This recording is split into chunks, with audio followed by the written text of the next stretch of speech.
Saturday afternoon sunlight fell across the white wooden church. A poster beside the arched doors read, "Family History Celebration, 3 p.m. Janet Whitmore, 75, stepped out of her car and smoothed her dove-gray coat. She expected a small family gathering, nothing more. The heavy door swung shut behind her, and her breath caught. The aisle was lined with white lilies. At the front, a large portrait sat on an easel. The face in the photograph was her own, gentle smile, soft white hair, the same pearl strand she wore now. That's my picture. Why is there a portrait of me? Janet's hand tightened on her purse. She slipped into the last pew, her knees weak, invisible to the murmuring crowd up front. They're here for a funeral. My funeral. I'm not dead. I'm standing right here. No one turned around. An organ hummed low. At the pulpit, her daughter Rebecca stepped forward, smoothing a printed page. Rebecca, what has she told them? The room settled into silence. 90 relatives facing forward, waiting for the words that would bury a woman who was very much alive. Rebecca tapped the microphone twice, and her voice cut through the silence, warm, rehearsed, too steady. Thank you all for coming. It means so much to have family here to honor my mother, Janet. Beside her, a young woman with auburn hair gripped a typewritten page, her knuckles tight. This is Olivia, a dear friend. She'll read a tribute for Mom, who couldn't be here today. Couldn't be here? Where does she think I am? Mom is in hospice in Boston. The doctors say she's comfortable, but she's not lucid enough for visitors or travel. A ripple of murmurs passed through the front pews. Someone dabbed at their eyes. Janet's breath turned shallow. She told them I am dying. She told them I couldn't speak for myself. Olivia stepped forward, unfolding the typed pages with trembling hands. The room fell completely silent. Janet's fingers curled into the edge of the wooden pew, knuckles white as bone. The eulogy was about to begin. Olivia cleared her throat and looked down at the printed script. Her voice came out thin and wavering. Janet Whitmore passed peacefully yesterday afternoon at Boston General Hospital, surrounded by the family she loved. The words struck Janet like a physical blow. Her fingers dug into the wooden pew, the grain pressing into her skin. She left this world without pain, her hand held by her daughter Rebecca, who hadn't left her side in weeks. My hand. Rebecca hasn't held my hand in years. She hasn't even visited. In the front pew, Aunt Margaret's shoulders trembled. She pressed a handkerchief to her eyes, tears cutting through powder. Pastor Patrick, seated in the second pew, turned his head slightly. He wasn't listening to the eulogy anymore. His gaze moved past the bowed heads, past the lilies, down the long aisle to the shadowed back pew. His eyes met Janet's, a flicker of disbelief, then a slow, grim comprehension. The pastor rose from his seat. The wooden pew creaked beneath him, but no one else seemed to notice.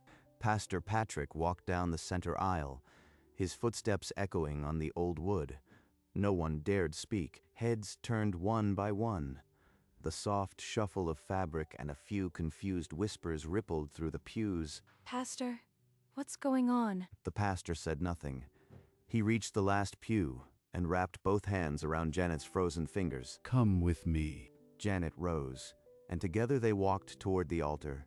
Her legs were numb, but his hand was steady. At the pulpit, Pastor Patrick raised his hand, and the murmuring ceased. I believe there has been a misunderstanding. Janet is going to read for herself today. A collective inhale swept the room. Rebecca's face went white as the lilies. Olivia stumbled back. Janet stepped to the microphone and took the eulogy from Olivia's trembling hands. The silence was absolute. Janet looked down at the typed pages in her hands, and when she spoke, her voice was low but clear, reading the first sentence of her own eulogy. Janet Whitmore passed peacefully yesterday at Boston General Hospital. She spent her final hours with her daughter Rebecca, who held her hand through the long night. She lowered the page and looked directly at the congregation.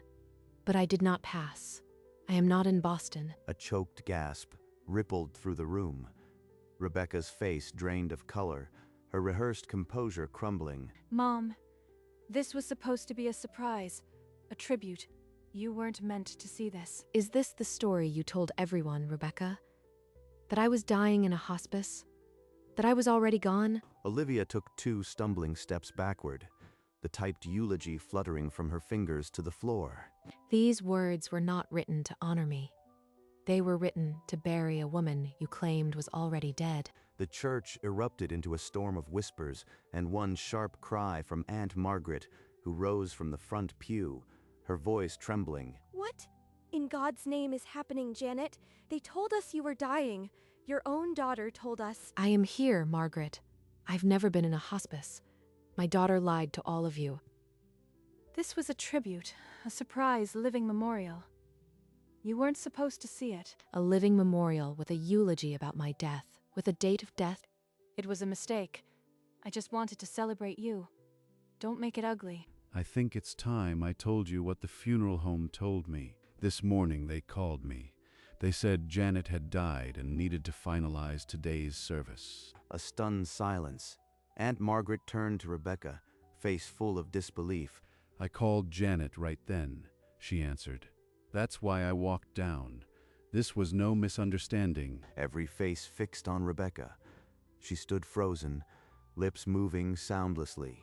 The room held its breath. Did you tell the funeral home I was dead, Rebecca? Did you arrange my own memorial service? Rebecca's knees buckled.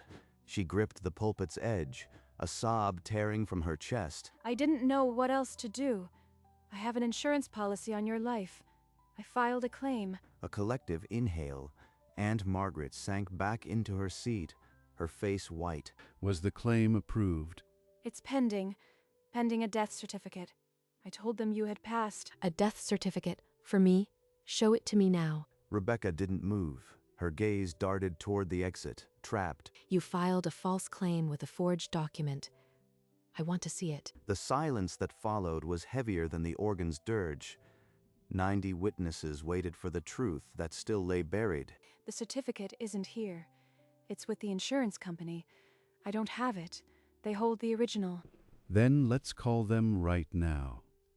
We'll settle this with one phone call. He led Janet and Rebecca to the church office, lifted the landline receiver, and dialed the claims department, setting the call on speaker. They're pulling up the file. Yes. A death certificate was submitted for Janet Whitmore, signed by a Dr. Morrison. I have never been treated by a Dr. Morrison. I have never met him in my life. The agent confirms it's a state-issued certificate with a New Hampshire seal. Rebecca's hand clamped over her mouth. Her back hit the doorframe, legs buckling. That document is a forgery. I am alive, and I will testify to that. The pastor thanked the agent and pressed the button to end the call. The small room was suffocating. In the hallway outside, relatives who had gathered pressed hands to their mouths, their faces pale with the weight of the truth. Janet stepped out of the office, her hand gripping the doorframe until her knuckles whitened. Her voice was low steel. I paid a clinic in New Hampshire to sign it. I pre-filed everything to get the payout early. $1.8 million. The policy was for $1.8 million. The sum hung in the air like frost. A collective exhale rippled through the doorway. Please, everyone, leave us. I need to speak with my daughter and the pastor alone now. Slowly, the congregation rose. Aunt Margaret approached first, her hand trembling as she touched Janet's arm. I am so sorry, Janet. I didn't know. None of us knew. Neither did I, Margaret. Neither did I. One by one, they filed out. The heavy wooden doors shut with a final, echoing thud. Janet stood alone at the altar, the portrait of her still smiling down on empty pews. Now there were only 3. Pastor, fax the insurance company. Have them send the certificate. I'll wait. He disappeared into the office, and when he returned, a single page hung from his hand. Janet took it, her eyes scanning the typed fields. Date of death, yesterday, cause, cardiac arrest. Cardiac arrest. I've never had a heart condition. This is a fiction. This is a federal crime, forgery, fraud, conspiracy. You will be held accountable. Rebecca collapsed to her knees on the hard wood, her sobs echoing off the bare walls. Please, Mom, don't do this. I'll fix it. I'll call them. Cancel everything. Pastor, call the police now. The pastor nodded once and stepped to the wall phone in the vestibule. The receiver clicked as he lifted it, and the operator's voice cut through the heavy silence. Janet moved to the front pew, lowering herself onto the cold wood. Beside her, Rebecca's shoulders heaved in quiet sobs. You would have let them think I was dead? For money? Rebecca could only shake her head, each motion a silent apology that changed nothing. The pastor's footsteps echoed as he returned and stopped at the end of the pew.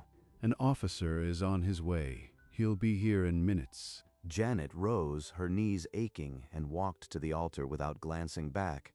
She lifted the framed portrait from the easel and held it for a long, still moment. Then she laid the photograph face down on the wooden floor, pressing it flat. The smiling image met the boards, the last false witness silenced. Without the portrait, the altar was bare. Only flowers, only wood, only hard truth. Officer Daniels found Janet near the altar, the faxed death certificate stretched in her hand. My daughter, Rebecca, arranged this entire memorial to claim my life insurance.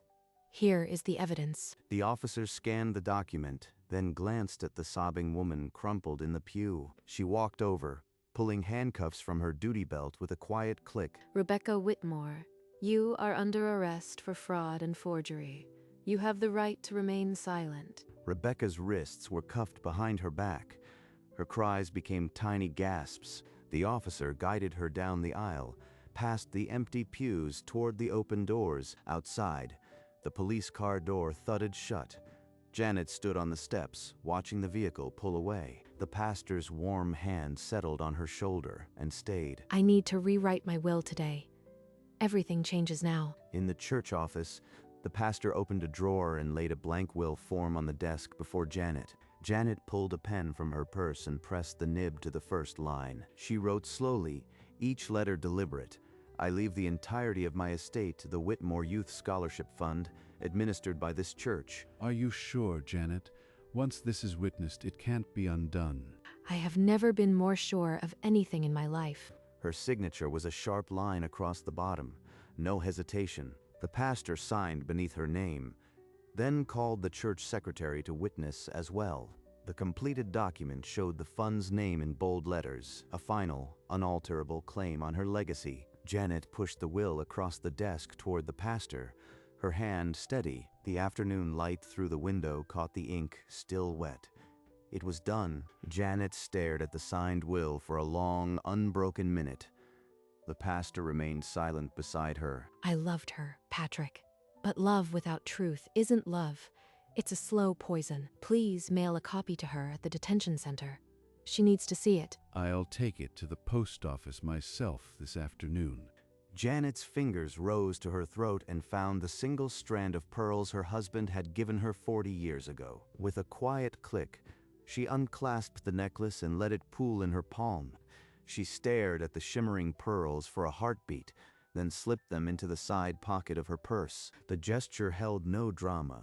Only a woman shedding the last ornament of a life someone else tried to bury. The pastor folded the will into a fresh envelope and wrote Rebecca's name in steady block letters. The envelope sealed with a final, dry press. Janet stood, her purse heavy with the necklace and the weight of an irrevocable choice. 4 days after the memorial, Janet sat at her kitchen table, the morning paper untouched. The house was too quiet, the silence pressing. The phone rang, sharp as a slap. She lifted the receiver without hurry. The insurance agent's voice was clipped.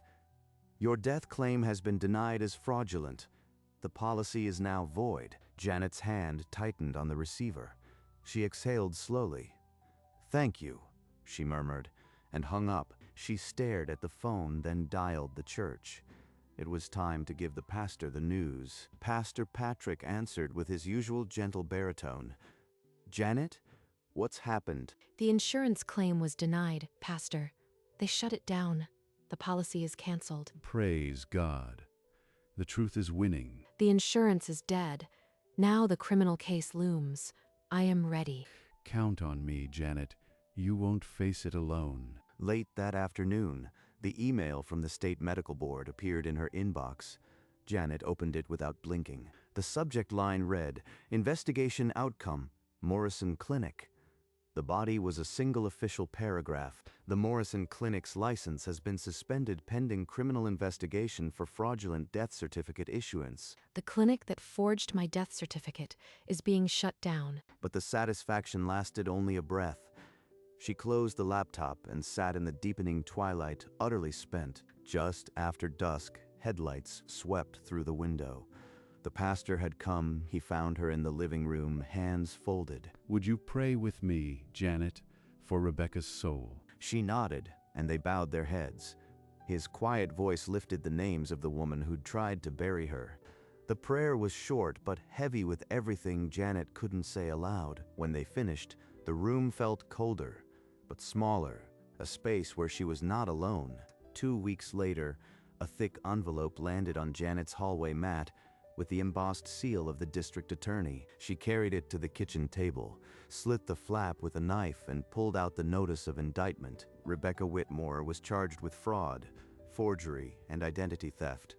A preliminary hearing date stared up at her. Janet's eyes moved slowly over the words. She read them twice, each pass digging deeper. She drove to the church and found a seat in the back pew, the paper still clutched in her hand.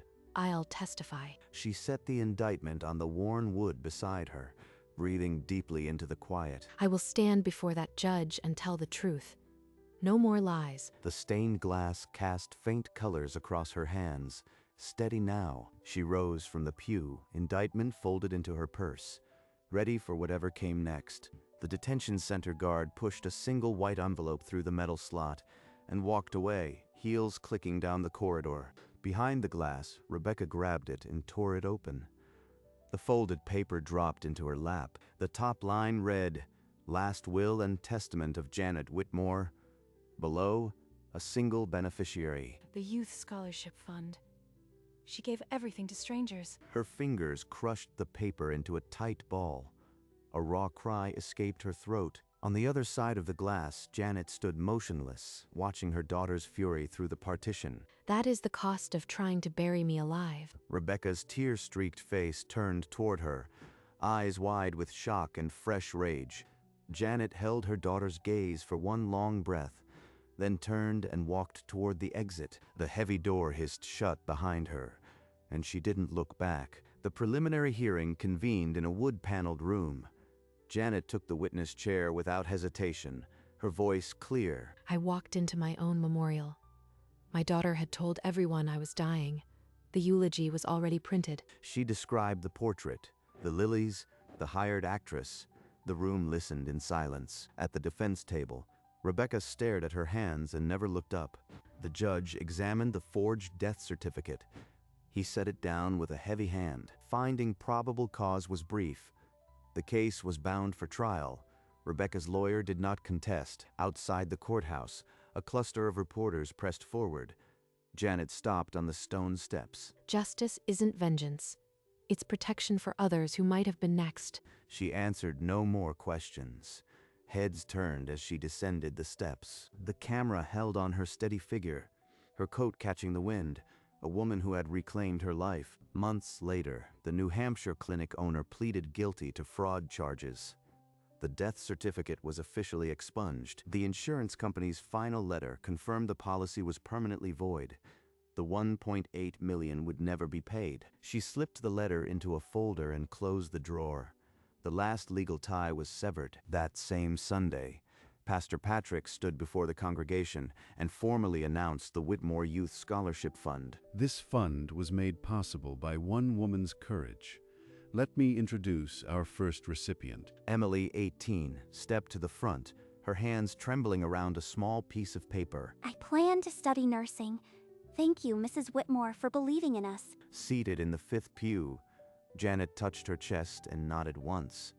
She didn't need to speak. The applause that followed was steady, full, and genuine.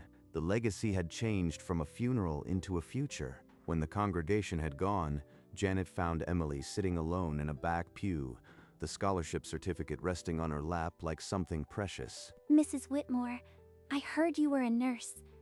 I am going to be one too. Just like you. Janet's pale blue eyes glistened. She sat down beside the girl, her voice rough but warm. Then you are already more than a scholarship. You are my real legacy. She pulled Emily into a tight embrace, the kind that carries decades of loss and the quiet hope of a new chapter. After a long moment, the pastor appeared a few pews away, watching them with a quiet, knowing smile. Shall we? The three rose together, and Janet kept Emily's hand folded in hers as they stepped into the aisle. They walked slowly down the center aisle, the stained glass casting colors on their shoulders. The open doors were full of afternoon sun, and they walked into it without hesitation. Janet paused on the church steps, the heavy door sighing shut behind her. The afternoon sun was a blanket on her face. She didn't look back. Not at the stone tower, not at the stained glass, not at the memory of lilies. In her purse lay a pearl strand and a new will. One she had removed, the other she had written. She drew a long breath, squared her shoulders, and descended the stone steps with the steady rhythm of a woman who knows who she is. Her heels met the pavement, and she walked slowly down the stone path, past the empty parking lot. The dove-gray coat moved gently in the breeze, and she did not hurry. The camera held on her steady figure as she became smaller against the wide afternoon light. High above, the church bell tower stood silent against the blue, catching the same sun that had once fallen on a poster reading Family History Celebration. The story was no longer about a funeral. It was about a woman who came back to life. Janet Whitmore walked on, into a future she had chosen, and she did not look back.